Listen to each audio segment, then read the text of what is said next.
Welcome into the Autzen Audibles Podcast. I'm Matt Frame, Eric Scopel, Jared Mack on the show today. It's Monday, the 23rd of January. And if you've been on Duck territory the last couple of days, last week or so, you've been seeing Eric's position reviews and kind of State of the Union for each group. And we're going to go through the offense here in line with those stories. We're going to kind of give you guys our thoughts on just where the offense currently sits and what a depth chart would look like as they have entered winter workouts. Spring football is probably, 6 or so weeks away. A good opportunity to kind of reset the table offensively. And starting at quarterback, this will probably be one of the quicker units to review because Bo's back. And that's probably the biggest storyline for the offense, maybe the biggest storyline for the program, is that Oregon gets a second year with Bo Nix when we weren't really expecting that when he arrived. Butterfield is gone. Ty Thompson is still on the roster. Walk-ons Marcus Sanders and Jake Van Dyne are also on the roster as well. And then Austin Novosad has also been added to the mix. And so has walk-on quarterback Brock Thomas, a local kid from Eugene, Sheldon High School, three-star guy, had some, I think, D1 offers or FCS offers, but chose to walk on at Oregon. So I think the quarterback room can be defined as healthy. And I don't know if we really thought that this time last year after the 2022 season. Yeah, no, it's first off, it's huge to have Bo back. I mean, that completely shifts the offensive narrative and the way we would be talking about this team going into the offseason. If he hadn't returned, I'd been very curious to see what direction they would have gone. I think obviously they would have hit the portal, gone after some of the guys we've seen land in this conference or other conferences as highly regarded transfer portal additions. But they didn't have to go through that because they got their guy back. And I think that, again, and we don't have to relitigate this one too many times, but it keeps you on pace if you want to talk about like an arms race in this conference at quarterback, because the other major players have either had their guy return. You look at the way that's gone down at USC, Washington, and Utah, or in Oregon State's case, upgraded at quarterback. So the four big competitors Oregon has right now to compete for a conference championship have either returned their guy or upgraded, and Oregon being able to do the same thing with having Bo come back is significant, with just kind of remaining on even footing with those schools. So obviously that's huge. That's the biggest storyline, I think, for me this offseason, probably on the entire team from just a roster building perspective. The fact that he returns, we know how important a quarterback is. Oregon fans have seen that in the last few seasons before Bo got here, of just how mediocre or to poor quarterback play can kind of put an offense in a tough spot. So that's key. I know fans are clamoring for a better backup situation. I just don't know if that's very realistic, to be honest with you, in this modern day of college football, where it's very unlikely you can just stash a starting caliber quarterback on your roster, because guess what? He's going to hit the portal. So your hope is Ty Thompson develops into that so he can be a capable backup in 23 and maybe the guy in 24. But we'll have to kind of wait and see how that goes. But I think all in all, you feel pretty darn good about where you are at quarterback. You've got your guy back, and at least you have, I guess, a guy in the program in Thompson who's been around enough to know kind of the ins and outs, has some comfort level. Obviously hasn't been great when he's in the field. I'm not going to lie to you and tell you, man, remember how good Ty Thompson was this last season? Because everybody knows it wasn't great, but a level of continuity there doesn't hurt, I don't think. It certainly doesn't. And I'll say that as long as Oregon's offense is good, they'll be in the running for any quarterback who enters the transfer portal, like 100%. Like, I see no problems with them getting talent in the transfer portal, especially at the quarterback position, as long as Will Stein proves himself, as long as they continue to produce at a national level and stay relevant. It's still a brand that grows across the country. There's kids all over who understand what Oregon means and what the program will deliver, and who Dan Lanning is too, who a lot of their recruiting staff is. I see no issues at the quarterback position recruiting-wise going forward, especially out of the portal. But, you look at it right now, and Ty Thompson is your backup. And I'll say I'm totally confident with Ty Thompson as a backup. Like Eric said, I won't tell you that he played unbelievable this last season because he just didn't. The stats show it. The eyeball test shows it. But we've never seen that guy have a chance to actually take the field in a position to win a football game or anything other than just garbage time, except for that one Washington game where he was asked to do a whole lot, like just completely in the middle of the game after Bo Nix's injury. I'd like to see one game where he actually gets trusted to run the offense, and that might have came against Utah, but Bo Nix ended up playing. I'd just like to see what he has at one point because I think that'll surprise a lot of people. We've always heard good things about Ty during practice, and we've seen him do well during the 11-on-11 periods.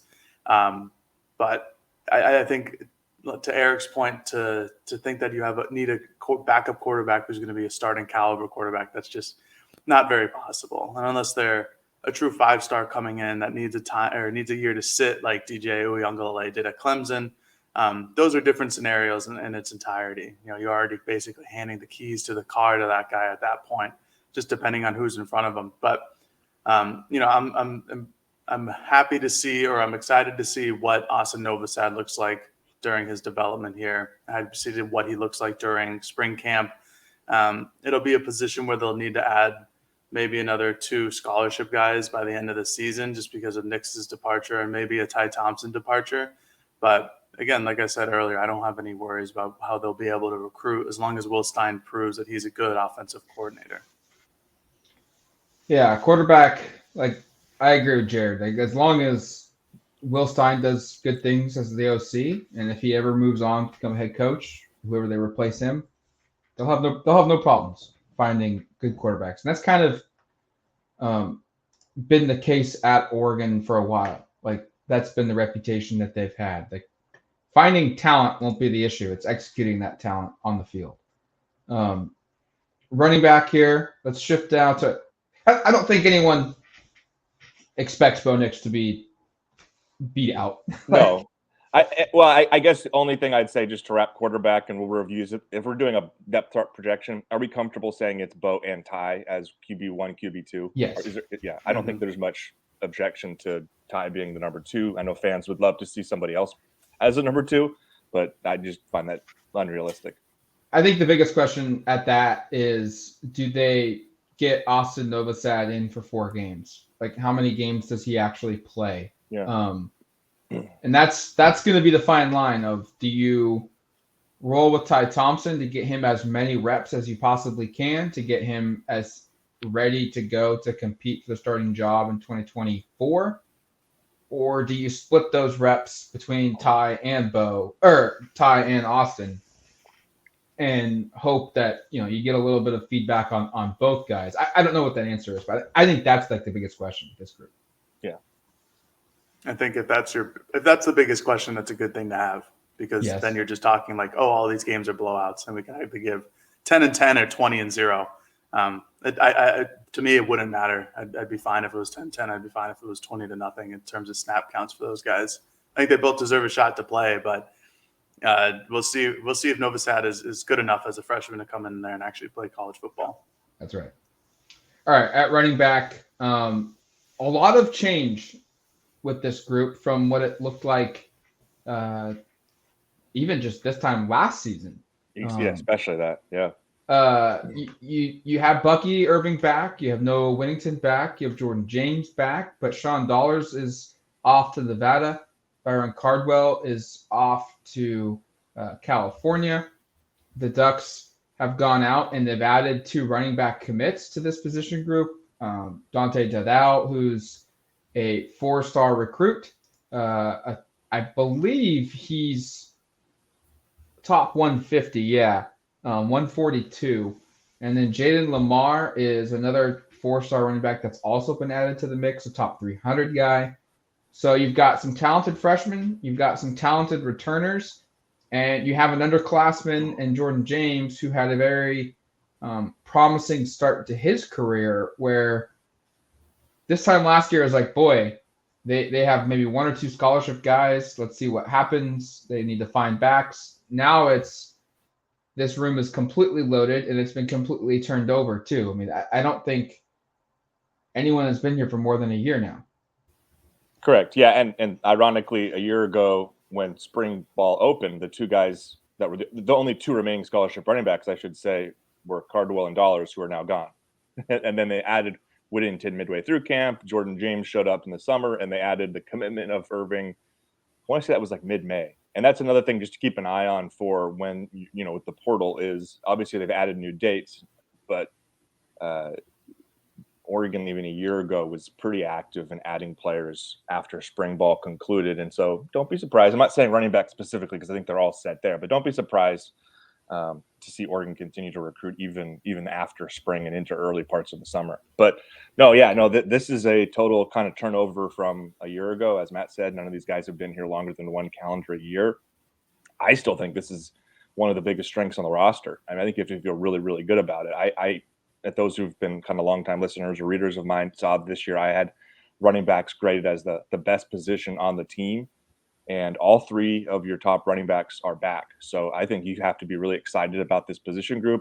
Be curious to see maybe just how, and this is just the entire offense, but just how Will Stein and kind of what his view is for a program and an offense and how he wants to utilize players differently. We've talked about it a little bit, but running back rotation, does that change? Kenny Dillingham, even when you look back at his involvement at previous stops, whether that be at Memphis or Auburn or Florida State, had shown kind of a proclivity for using 3 to 4 to 5 running backs. Is Will Stein somebody who wants to do that?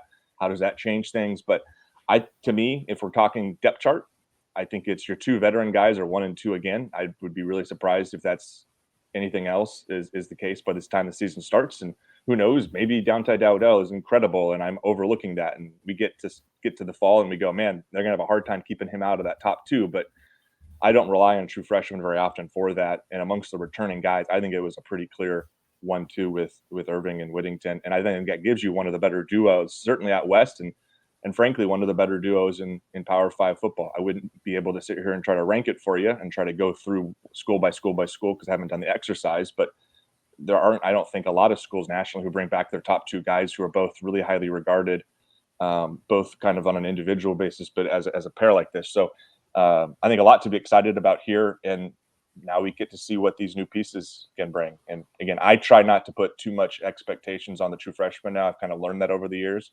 But Dowdell and Lamar, I wouldn't be stunned if one of those guys ends up being a contributor. But even if they aren't, I think you feel really good about where things are. And yeah, I don't think you should put too much expectations on these freshman running backs because Oregon doesn't need them. They just don't. And with their 3 running backs, you have Bucky, you have Noah Whittington, and then you have Jordan James. I don't think you need a 4th or a 5th running back in this offense, barring an injury. You saw it last season. I mean, Jordan James literally only got onto the field because it was like a goal line situation or a 4th down running back or a short down running back in that 14J package. But, Sean Dollars saw the field very sparingly over the second half of the season. Everybody thought that he would be like the clear number 3 back and the clear couple rundown, maybe a pass option out of the backfield guy. But that's what Bucky Irving and Noah Whittington can do. And they're both good at catching the ball out of the backfield, other than that one Bucky Irving drop in the first game of the season that everybody said that he should be benched for Byron Cardwell. I think it worked out pretty well for Oregon and Noah Whittington as well. This is a really stacked group. I like you guys both said. I don't think it's the best group on the team, but it's up there just in terms of pure depth and pure talent. I really like the true freshmen coming in. I like Dante Dowdell. Lamar strikes me as someone who's going to need a college program for a year or 2 to get up to speed and get up to the strength needed to compete at the Power 5 football level.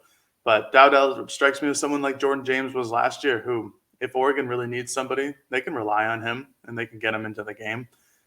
You just already have that kind of guy in Jordan James. So I think that this running back room is great. I think, like Eric said, I think they're 2 of the top returners potentially in Power 5 football, definitely in the Pac-12.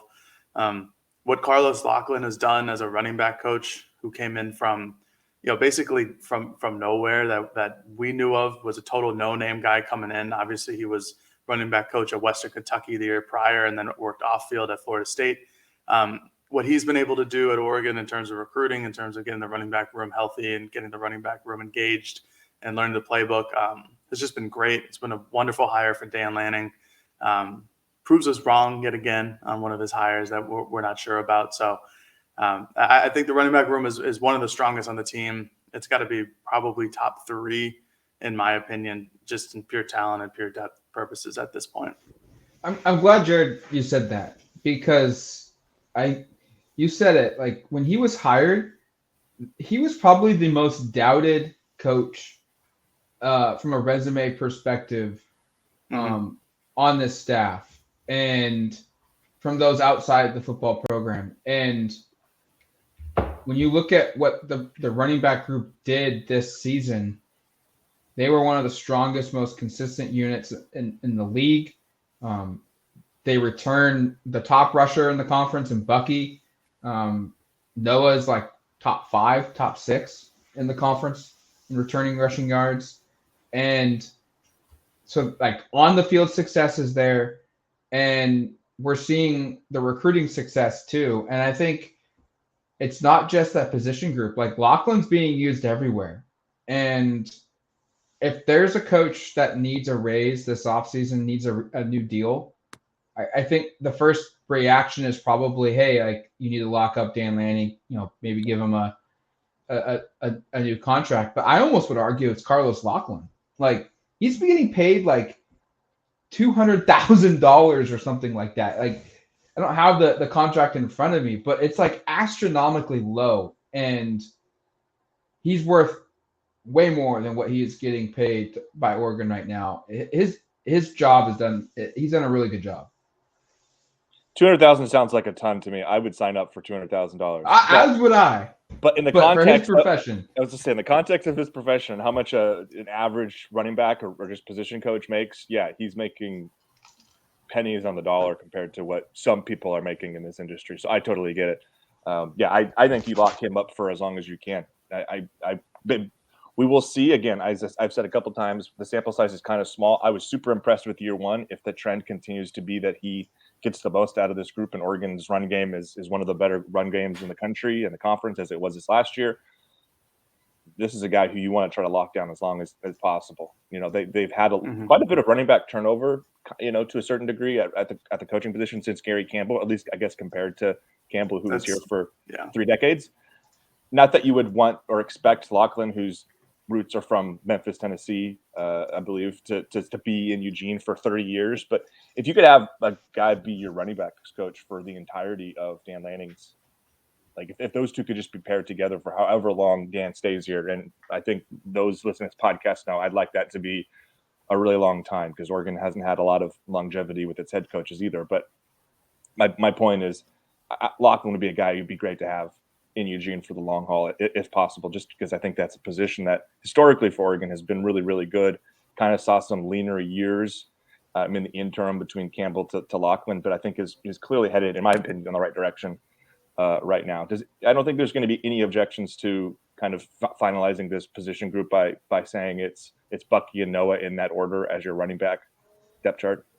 Yeah, as a 2 deep for sure. Yeah. Who would you have third, Eric? I still go Jordan James.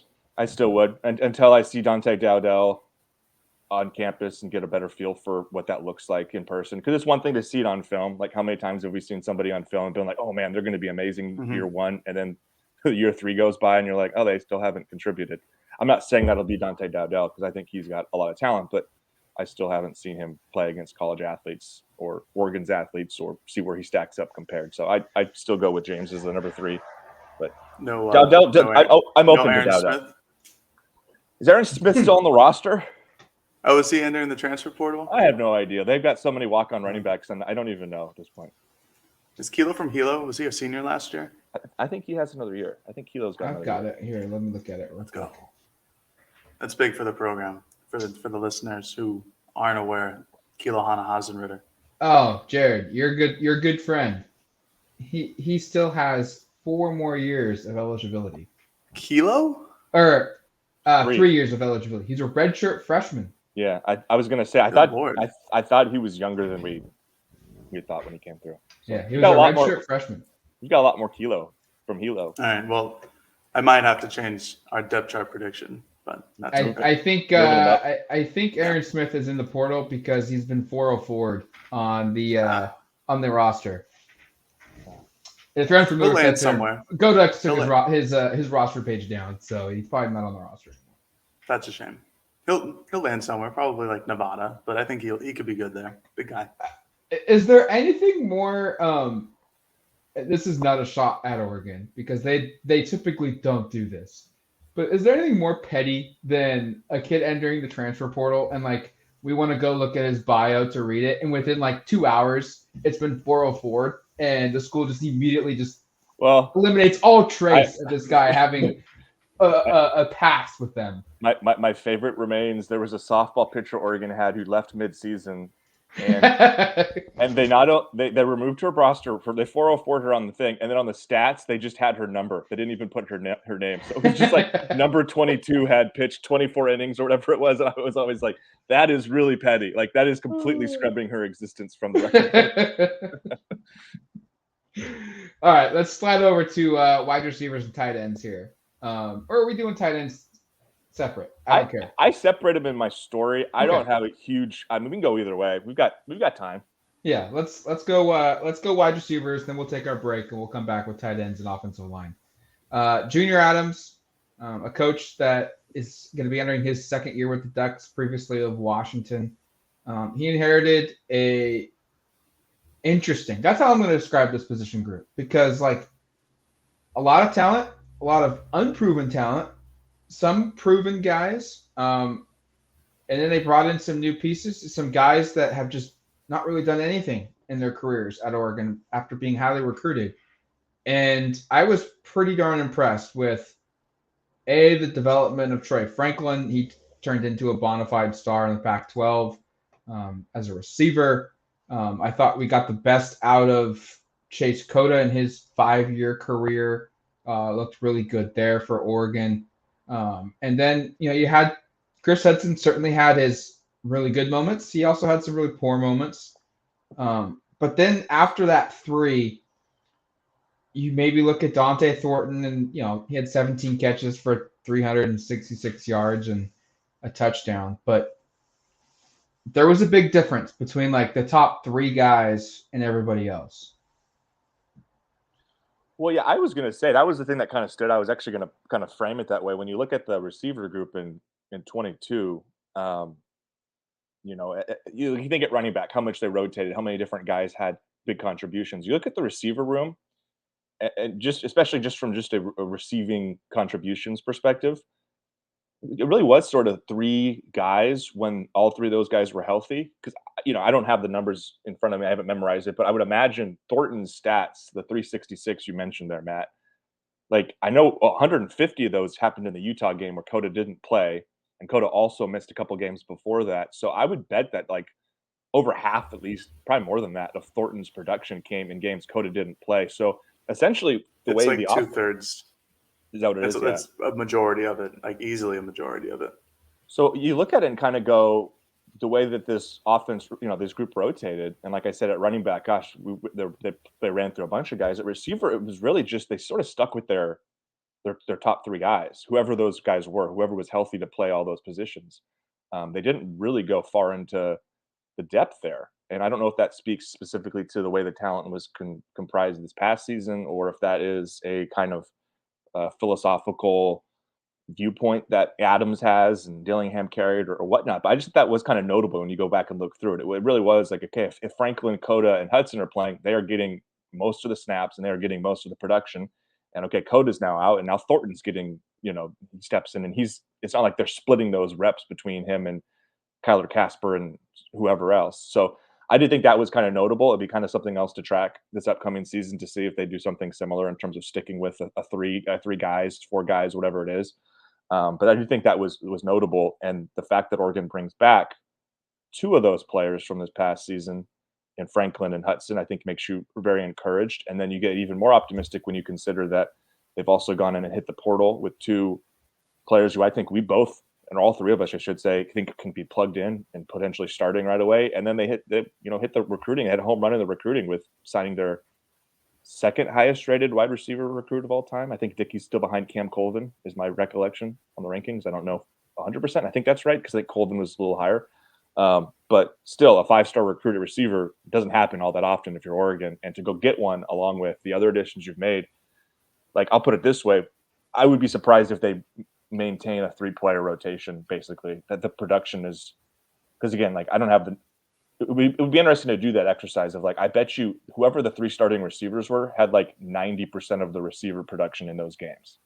It would be curious to see. I don't anticipate that will be the case this next season, just because I think they've got more bodies, depending upon kind of if there's any more portal turnover. But I look at this group and think there's a lot of talent and there's a lot of different ways you could go about it.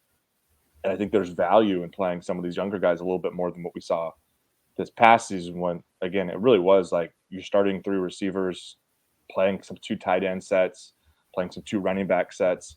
And then very, very rarely did you see them really go deep into their bench and utilize, the Josh Delgados and Isaiah Crockers and Kyler Caspers and Caleb Chapmans of the world. Like, those guys really didn't. Because remember, we had a moment there in fall where we were like, maybe Caleb Chapman's going to be like guy number 4 and he's going to play a ton, or guy number 5. And then he just didn't have a role. He basically didn't play at all. He hardly played. He's like specialty. It just seemed like he never got healthy. I mean, I liked him just for the pure potential of it, where he's like a 6'5" guy who runs fast. Like, yes, I'll take that all day over like a 6 foot tall slot guy. I just think, looking back on the season, I just think we overvalued the depth at Oregon's wide receiver position going into the season. I just, why, now that the season is over, obviously hindsight is always 2020. It's like, why would I really want to go play Isaiah Crocker or Josh Delgado or Isaiah Bravard or Caleb Chapman? Like, the guys in front of them were so much better. And there was such a clear drop off behind everybody, all the starters, and behind Terrence Ferguson. I'll include him too in this list, than everybody else. Like, I have the stats in front of me now, and Troy Franklin, he finished with almost 900 yards receiving. That's basically double what Hudson had, and double what Coda had, and double what Ferguson had. And then Thornton had that 150-yard game, finishes with 360. That's a big difference there. And I agree with you, Eric, that the guys that they're bringing in this offseason with Jurion Dickey and Ashton Kozar and Tez Johnson and Trayshawn Holden from Alabama, those are legitimate guys. They have to replace Coda, and they have to replace Dante Thornton and Crocker, Bravard. But the depth is much better this season. And I think they have legitimate options to go in terms of it's 2 or 3 deep. I don't know where Jurion Dickey is going to play, but I bet you he sees the field. This is kind of like the Troy Franklin effect in his freshman season. Troy Franklin was in line to start, got hurt before the first game of 2021.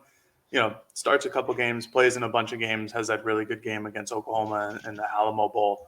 So I think Dickey has a path to that. I think Ashton Kozart is an intriguing prospect because he's all of 6'3", 6'4", is another really fast guy, which seems to be the trend that this staff has looked at specifically, which, again, I agree with. I think that's a good thing to have guys who are tall and run really fast, but that's just me.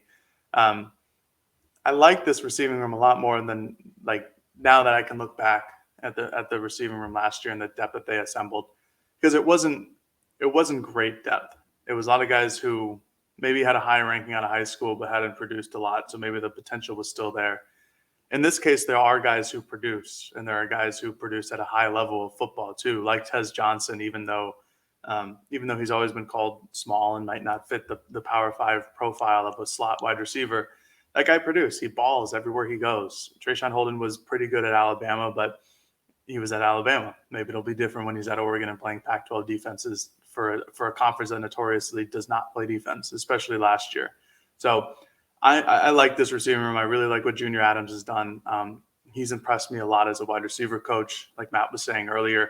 I didn't expect him to recruit at this level and bring in guys from all over the country to come to Oregon, but he's done it, and he's gotten guys locked in. And Troy Franklin becoming on true number 1 is something I was really impressed to see this past year. Here's a question, because Jared brought this into my idea frame here. He's like, I don't know where Jurion Dickey's going to play. Who has a bigger production in 2023? Jurion Dickey, Tez Johnson, or Trayshawn Holden? Probably Tez. Yeah, well, I think he's the starter. Yeah, well, that's what I was going to say. It's hard because I don't know what to do with the whole Chris Hudson, Tez Johnson slot receiver thing.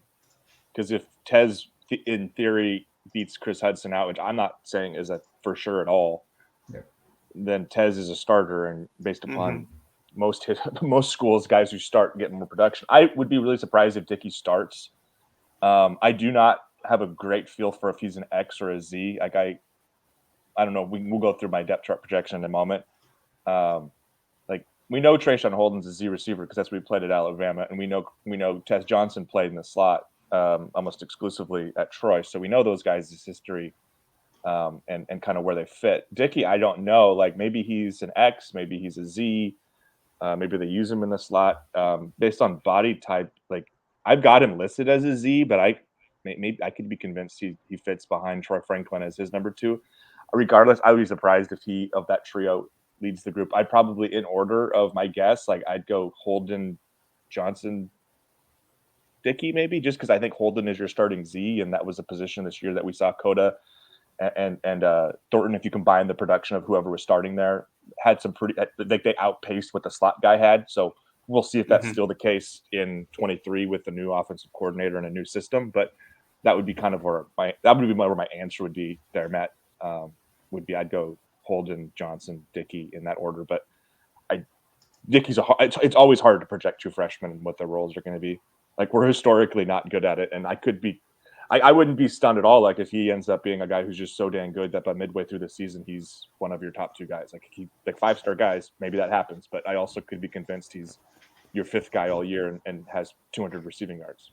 Because individually, you all look at them and say, "Oh, they're going to play. They're going to have an impact at Oregon." But like you said, Eric, earlier in the show, like it's just natural habit to just kind of throw these crazy expectations onto newcomers, true freshmen especially. Right.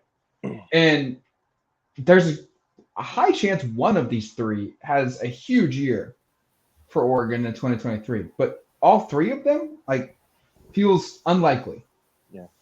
Well, they need one. They need a couple of them to be big contributors, right? Or at least one of them. Well, and then when I say huge year, I think all 3 will contribute. But when I say a huge year, I'm thinking 600 or more yards receiving and 5 touchdowns or more. I don't think all 3 of those guys do that in 2023.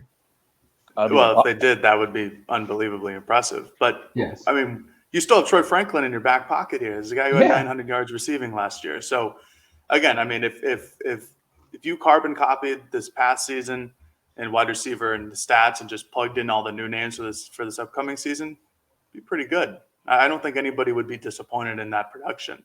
I expect Trayshawn Holden to put up very similar numbers to Chase Cota, if not better, just because he'll play. Hopefully, barring injury, he'll play in all the games. Dickey is hard to project just because, like Eric said, it's he looks amazing on his film. He's got the physique to go forth and play as a true freshman. So I don't think that'll be a question mark. But how much does he play? What position does he play? Does he come in and produce? Does he come in and get clamped like Dante Thornton did his freshman season? I don't know. I don't know those answers. But what I do know is that Trayshawn Holden is someone who's probably going to start the season at the Z receiver position. And Tez and Chris Hudson, who are 2 legitimate slot receivers who both have production at the power, or Tez not at the Power 5 level, but production at Troy. Those guys are going to produce. I don't think it matters who is on the field between those 2. I think they're both going to produce. I just want to see what Tez Johnson looks like in comparison because he's been a baller everywhere he goes. So I have no reason to expect he won't produce at this level as well. Should I give final depth chart projection here and then we move on to the break? Sure. I've got for a starting 3. And actually, it's like a starting 2.5 because I have an or in here because I'm a lame like that. Mario. I was gonna say I followed the Mario Cristobal path. Although Dan was a notorious or guy as well this year. Let's be real. Like before the season started, Dan did just not have a depth chart. There's no clarity. No depth chart. Yeah, we had no depth chart. So I guess everybody was an or.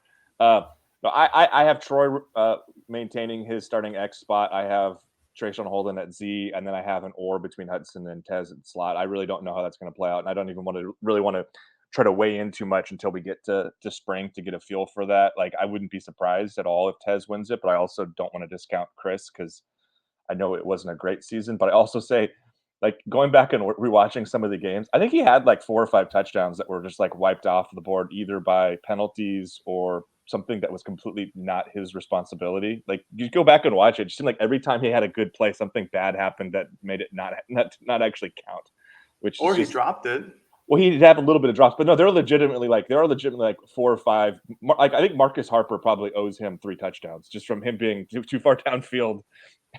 Yeah. I mean, he owes himself 3 or 4 of them because he's dropped a couple or Right. tripped over the turf monster a couple times. I'm just trying to give him some credit for the fact that he actually got into the end zone several times for plays that he was celebrating and then were called back because something happened around him that wasn't legal. And then in terms of backups, I have Casper, Dickey, and then obviously Tez Johnson as the backup slot. But I have Casper at X and Dickey at Z. Casper was working at X as of this last year, so that's why I have him there. And then Dickey again as kind of the wild card. But I think he's clearly in your 2 deep, and I didn't want to ride it 2 deep without him. So I could, if he's as X, move him to X and find somebody else to put at the backup Z spot. But that's sort of where I'm at right now. This is admittedly much more difficult than quarterback or running back, where you've got your top 2 guys back at those positions, and it was very easy to kind of just turn that over. Just a quick thing before we go to break. I'm excited for Kyler Casper. I think he could be really good. I mean, he was an early enrollee last year, reclassified if I remember correctly. Yes. Into the class of 22. Big dude, 6'5", 200 plus pounds, moves really well. I thought he got better over the course of the season that we were able to see him practice. I'll break the circle of trust now that the season's completely over. We saw him in 11 on 11s, and he looked good. I just like the way he moves for somebody that size. He moves fluidly, which I don't think you see a lot of times with kids his age and his size and his position. I think if he hits a ceiling, he could be an immediate contributor either next season or the year after that when Troy ultimately goes to the NFL. I just really like him and what he could bring to the program. All right, let's take a quick break. When we come back, we'll dive into tight ends and the offensive line. All right, welcome back to the Autzen Audibles Podcast. Tight end group here looks a little bit. Excuse me. Terrence Ferguson, Patrick Herbert are back for another season for the Ducks. Cam McCormick is off to the warm and sunny Miami, linking back up with Mario Cristobal. Maliki Mataval has headed south to UCLA, and a man named Charles Kelly. And then Kenyon Sadiq has been the addition so far for Oregon at the tight end position group. Nicholas Harbor is a 5-star recruit, is going to be on campus for Oregon this weekend for an official visit. He's trying to find a place where he can compete at the highest level for football, also compete at the highest level for track. He wants to be an Olympic runner. This is probably the position group where we probably, speaking for all of us here, that there's confidence, but there's fear too, just the lack of depth. You can't, 3 players is not enough. I mean, you think about what we've run through at quarterback, maybe the one position where you can get by it with 3, but like at running back, they have 5 scholarship running backs. They have 9 scholarship receivers for 3 positions. So 3 is cutting it close. I think you need to add at least 1. And, you could maybe get by 2, maybe. I mean, I could be convinced either way, depending on who the ad is and kind of what their role is. But certainly the one group that we're going to look at here today where you go, gosh, it's just a pretty clear need here. Because I don't know if there's I feel pretty content with what they've got at quarterback and running back. I think at receiver, maybe if they can find somebody else, maybe Nichols Harbor plays more receiver than tight end. I mean, I don't know if I think they've talked about him at tight end because of his size, but he could be a DK Metcalf sort of athlete where he's just a huge, fast human being and you line him up mostly on the outside anyway. But regardless, yeah, no, I think tight end is a position to kind of monitor. You feel good bringing back Terrence Ferguson. I do think I have concerns here in part because you lost, you guys, they rotated 3 tight ends basically and played very similar snaps, and 2 of those 3 guys are gone, and had eligibility to return. Not keeping one of those 2 does hurt a little bit in my mind. Finding a way to keep one of those guys, would have really helped kind of, I think, the kind of the tenor of the position, kind of the trajectory of it this year. But if glass half full is Terrence Ferguson now has a year where he is the top guy.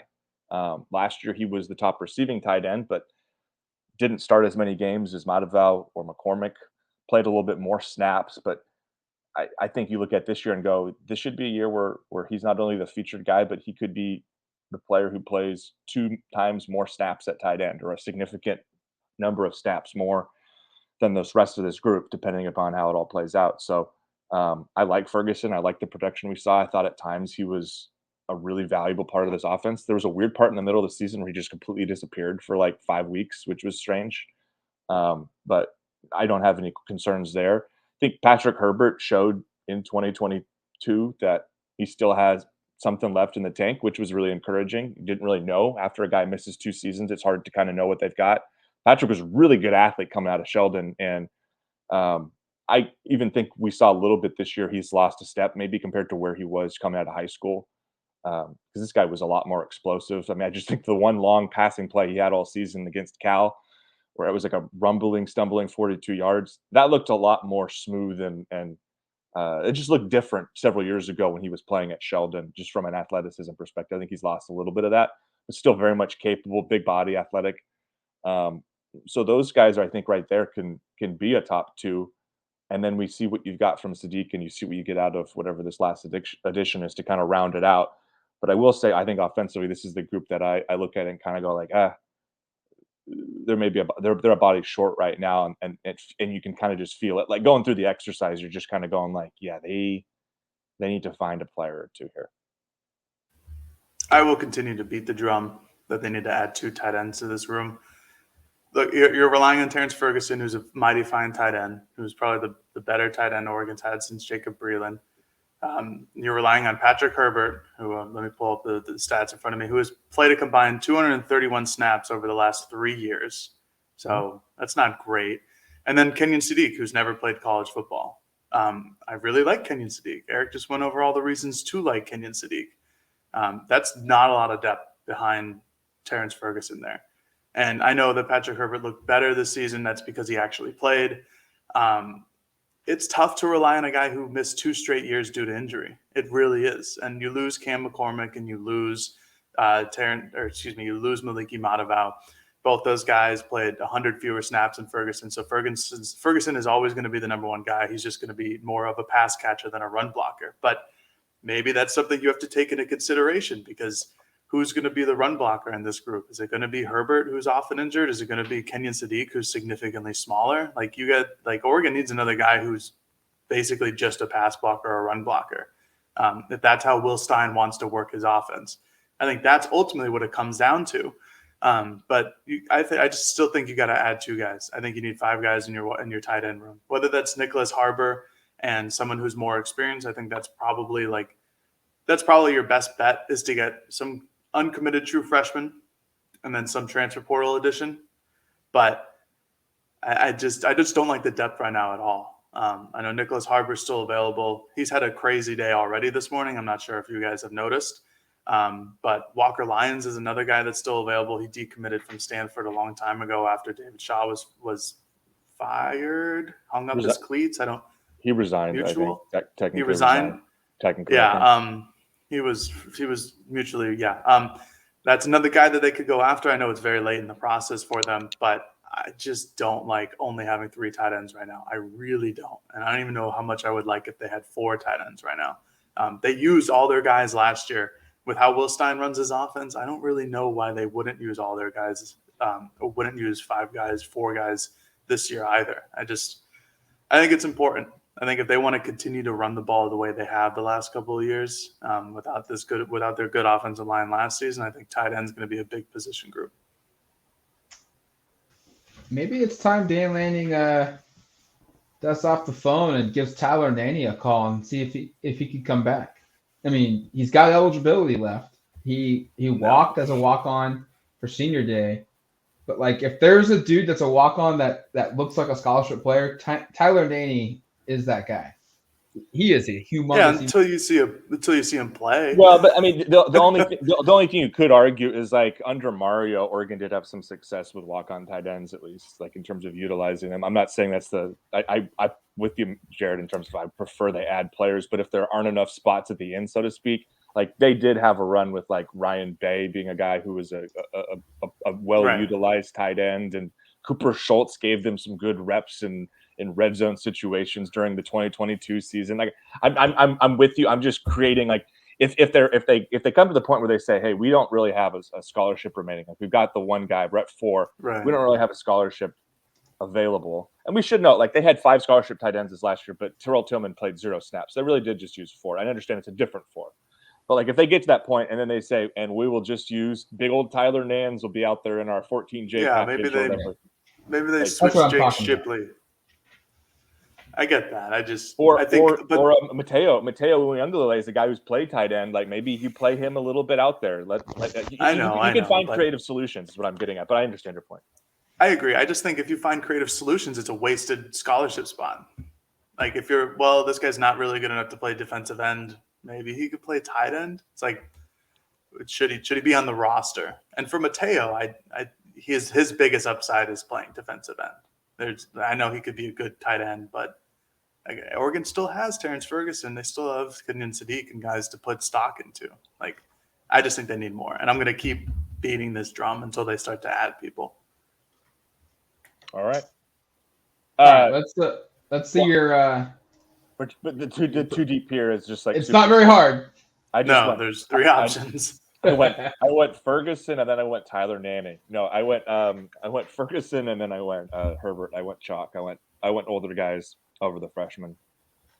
I wouldn't be surprised if Sadiq or Harbor or one of those guys ends up being a really important part of an offense for Oregon in terms of playing more than Herbert. But at this point, it feels really outlandish to suggest. Well, it would be absurd to suggest Harbor's in your 2 deep before he commits to the school or even visits the school. And then for Sadiq, I just think it's a little early. Again, I'm going to be a step slow probably on projecting true freshmen to start, just because I'd rather do that than do what Matt and I did a couple years ago with Kingsley Sumatia, where we predicted he would start and then he made it to Thanksgiving, or not even Thanksgiving, made it to Halloween before transferring to BYU. Real quick, Jared referenced that Nicholas Harbor's had a day. He posted something on Instagram saying he was in Colorado for a visit. Boulder, Colorado. Not just... yes. But his dad has quickly told Steve Wiltfong that Mom and Dad are at work, Nicholas is in school, and Oregon is expected to be in home for a visit tonight. So Harbor's just out there being a kid. And that's like the one, I think, unfortunate situation for these guys, that when you're 16, 17, you do goofy stuff, you do dumb stuff, and everyone reacts to those types of things in a weird way when you're a recruit. All right, offensive line now. The cycle of the same unit is gone now. Forsyth has graduated. Big Sala has graduated. TJ Bass has graduated. Ryan Walk has graduated. So you're going to see new faces, new people playing along the offensive line next season. Big news for Oregon. Stephen Jones is coming back. This was supposed to be his last season, but an injury kind of derailed that plan. We saw Marcus Harper evolve into a legitimate starter for Oregon.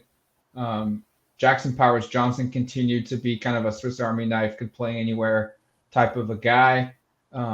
We saw Josh Connerly Jr. kind of force his way into the lineup a little bit as a true freshman, a 5-star lineman in a unit where it was going to be very hard to play anybody new.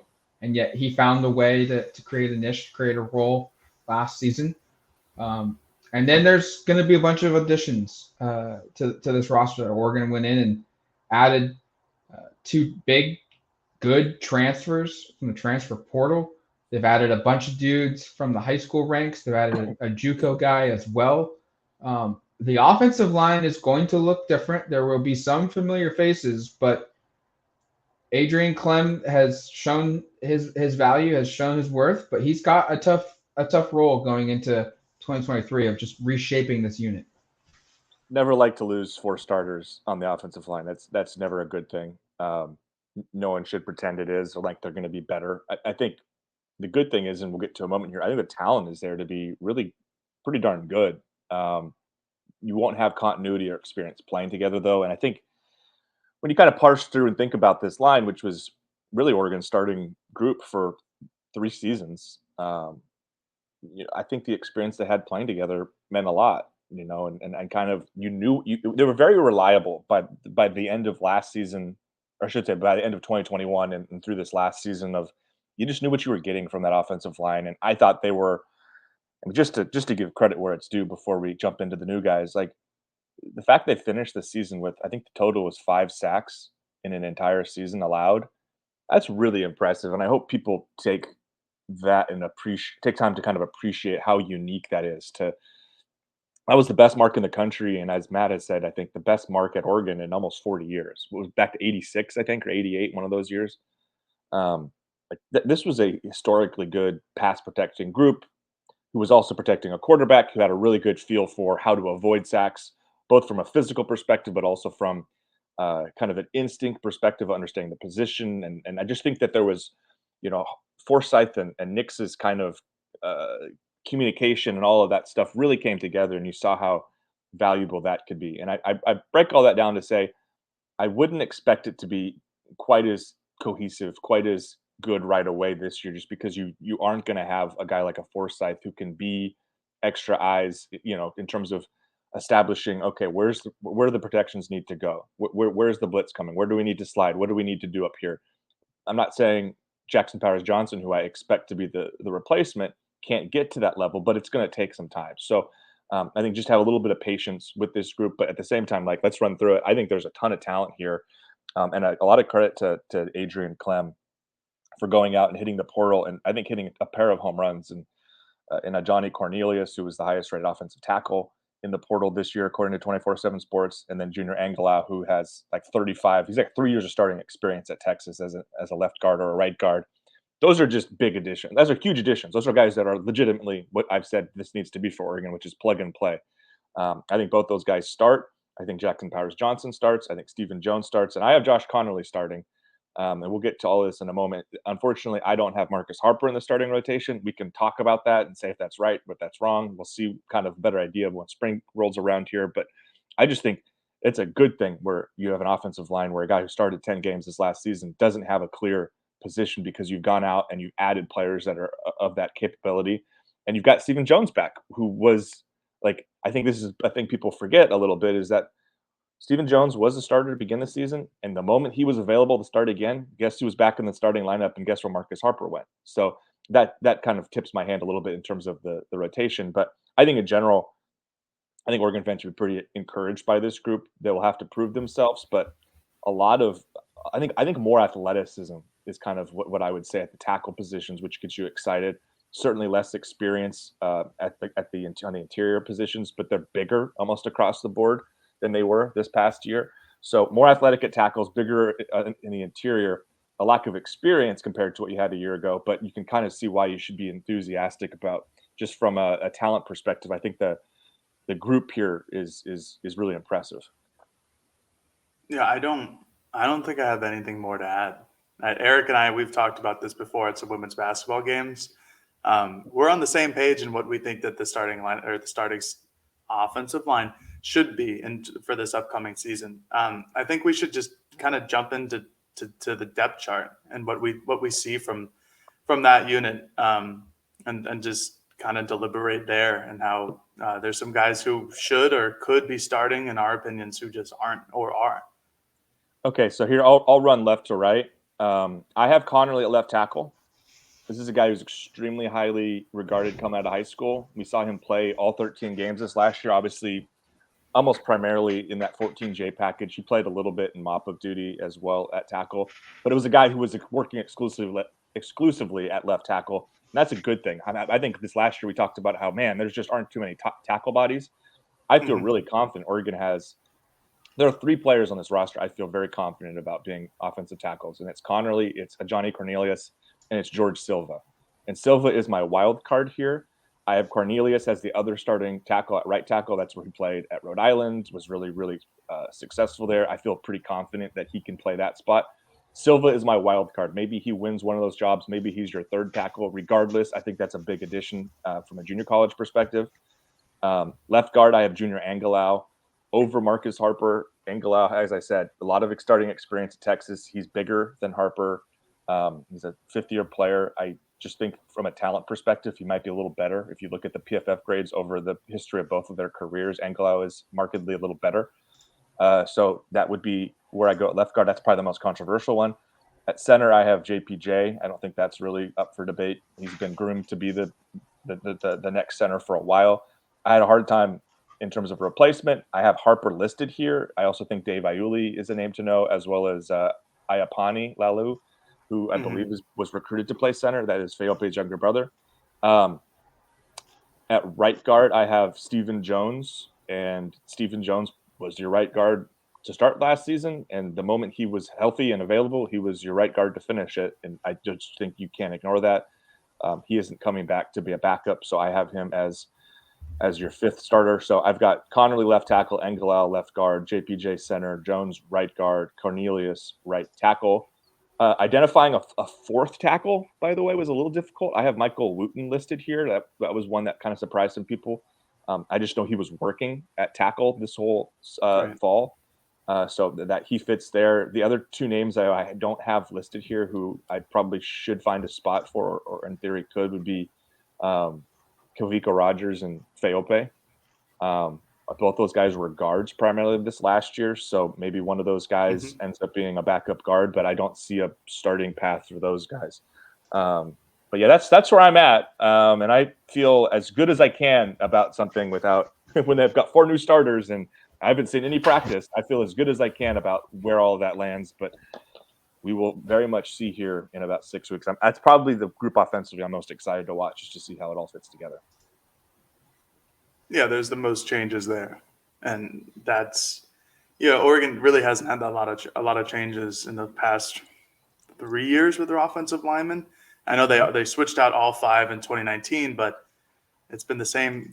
It's been the same guys for the last couple of years, and Ryan Walk's emergence and Stephen Jones coming in. It's kind of switching positions, and TJ Baskett's in his 3rd year. This is a group that lost a lot of talent from this past season. This was one of the highlights of Oregon's offense the entire year. Like Eric said, only allowing 5 sacks all season, and I do credit Bo Nix for helping out with that by using his legs too.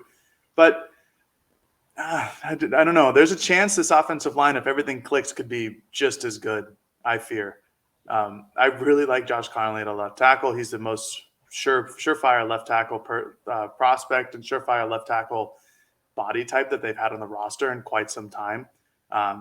George Silva, Eric, I like that he's your wild card because he's another guy who looks like a tackle and plays like a tackle. He's 6'6" or 6'7", 300 pounds. Yeah. You don't get that often. He was the number 3 or number 5 JUCO player in the country this year. It's a good get. Oregon's done well with their JUCO offensive linemen in the last couple of seasons. So give credit to Mario then, and now Adrian Clem now. I do really like a Johnny Cornelius too, and I have him as right tackle as well. The one thing I would say is for Stephen Jones, I think that's the one spot on this line right now that if I had to say where there's going to be a change, I could see it there. But I do agree with your logic, Eric, that he started the season there last year. He got hurt. Marcus Harper came in. Why? And as soon as he was healthy, he was back in. Harper was out. So why? And I agree. I think that'll be the start. Maybe if something, I don't know. Maybe if Harper really develops or someone slides over. Yeah, that was the thing, is that Harper was playing left guard. So maybe you would have Angelau move to right guard and Harper at left guard would be the way you would align. Angelau can play both, which is nice. That's what I'm saying. It gives you flexibility. I was going to say that I think those three guys are going to battle it out during spring For the two and during spots. fall camp for 2 spots. Yeah, And I think that's fair.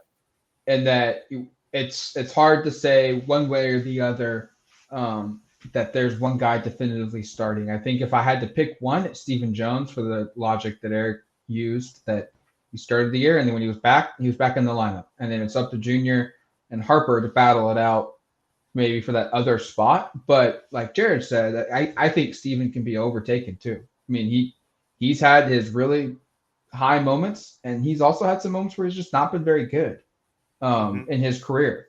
Maybe he was hurt. We don't know that, but I agree with Jared that like that is a position where he's gonna. It's a beatable position. It's an open spot, and it's gonna be 2 for 3, or three guys for 2 spots. Yeah, no, I and that's probably the more fair way to represent it. As I have in my head who I think should be there, but I'm undoubtedly it's an open competition, and then you probably throw in Iuli and Rogers and Feope as added competition. But at the end of the day, I would be really surprised if the young or more inexperienced group, I should say, beats out any of those names we mentioned. Because if you're Jones, you're not returning thinking you're going to be a backup, obviously. And if you're Angelau, you're not transferring to Oregon when you could have gone to other places thinking you won't be a starter too. That doesn't mean they can't not win their jobs. I'm sure that's been a part of the conversation for both of them with Clem and the staff in terms of deciding to return or to join. You can't guarantee it. Yeah, you can't make a guarantee, but there certainly feels like there should be open competition. And I think all three of those guys think that they have a great chance to win. And I think they all do. Harper's a guy I was really high on towards the start of his run as a starter. And I think maybe by the end a little bit from my perspective, but I still think is very capable. And if he's your third guard and not a starter, that's another great spot to be in. That's a really, really good player. Yeah. I think it's important to note that Junior Angelau is coming off a torn ACL that he suffered in August of last season. So theoretically he should be good by the time spring football rolls around. Maybe not full contact, but I think he should definitely be participating in practices, just with how modern ACL surgery is, which is really nice. But so that could be something that kind of stunts his role in Oregon's offensive line. I don't anticipate it to be. I still think that he's probably the best true guard that they have on the roster. Let me throw this wild card in for you. What if George Silva's just really good as a tackle and is your right Connolly tackle? Comes off. No, Connolly is your best left tackle. I'm saying, what if he moves over to right tackle, and then you have Cornelius, who's a 6'4", 315-pound guy. Where does he go? Is that a guard position battle? Are you willing to take Stephen Jones out and move Cornelius, who's the better athlete of the two, at least on film? Well, that's where I have kind of done that exercise myself of the whole Silva's just way better than we expect kind of thing, which I don't anticipate being the case. Like I really like my tackle combination, but let's say that does take place. Yeah, I would be really surprised if Cornelius is the man left out, to be honest. But boy, then you've got 4 guys competing for those 2 guard spots that are all, as we've established, starting caliber players with starting experience. Maybe that's where you see a transfer, by the way. Maybe that's where you see some roster turnover, is like some of these guys who are like, I thought I was going to start. And it's like, oh, crap, these other guys are better. Now I have to go find a new spot. No, that's it. And that's why Silva's the wild card. I mean, highest rated offensive line recruit from a JUCO perspective in the country this year, I think. I know offensive tackle might have been a guard, but highly rated guy. You bring him in here and you give him a chance to go compete, and you see what happens.